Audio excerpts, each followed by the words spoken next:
리처드 파인만 신을 말하다. 우리는 언제나 질문을 던져왔다. 우주는 왜 존재하는가? 생명은 어떻게 시작되었는가? 그리고 가장 오래된 질문, 신은 존재하는가?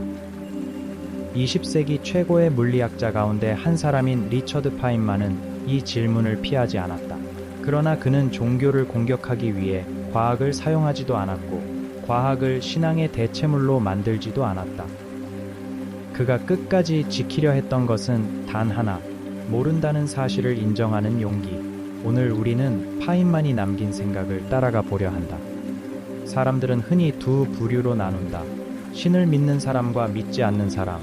하지만 파인만은 이 둘 사이에 훨씬 더 넓은 세계가 있다고 말했다. 그는 말했다. 나는 의심하며 살아가는 것이 틀린 답을 확신하는 것보다 훨씬 낫다고 생각한다. 그에게 의심은 약함이 아니었다. 오히려 인간 지성의 가장 정직한 모습이었다. 과학은 모든 답을 알고 있기 때문에 발전한 것이 아니다. 수많은 질문을 포기하지 않았기에 발전했다. 많은 사람들은 과학이 발전할수록 신은 설 자리를 잃는다고 생각한다. 하지만 파인만은 그렇게 말하지 않았다. 그는 이렇게 말했다. 과학은 자연이 어떻게 작동하는지를 설명한다. 그러나 왜 존재하는가라는 질문은 다른 차원의 문제일 수도 있다.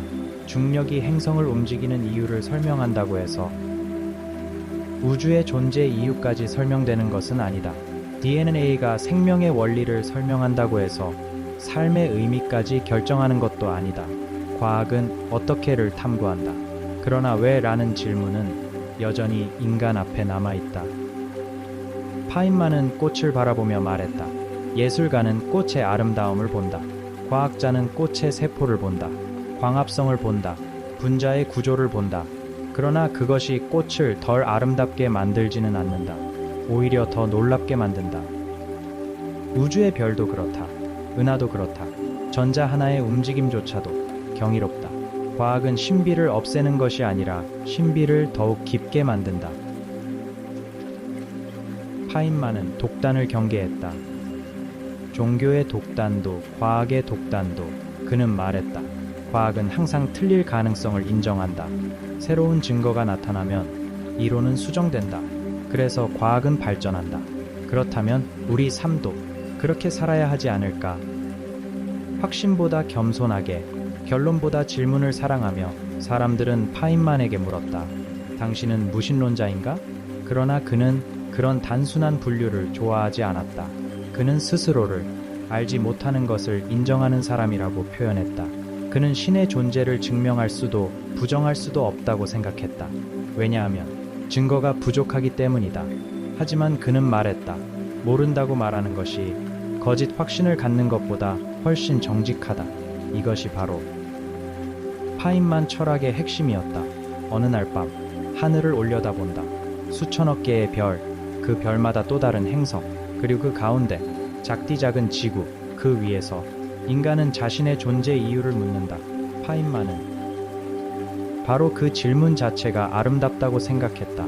답보다 질문이 인간을 위대하게 만든다고. 파인만은 신앙을 가진 사람들을 조롱하지 않았다. 그는 자신의 생각을 강요하지도 않았다. 사람마다 삶을 이해하는 방식은 다를 수 있다. 누군가는 성경에서 의미를 찾고, 누군가는 자연 속에서, 누군가는 과학 속에서, 또 다른 누군가는 침묵 속에서 삶의 의미를 발견한다.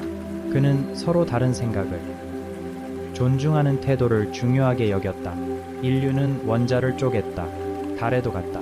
블랙홀을 관측했다. 중력파도 발견했다. 그러나 우리는 아직도 의식이 무엇인지 완전히 모른다.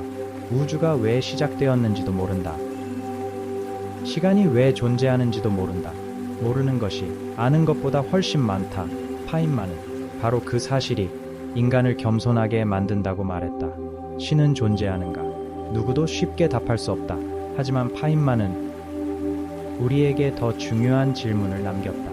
우리는 진실을 사랑하는가? 증거를 존중하는가? 모른다고 말할 용기가 있는가?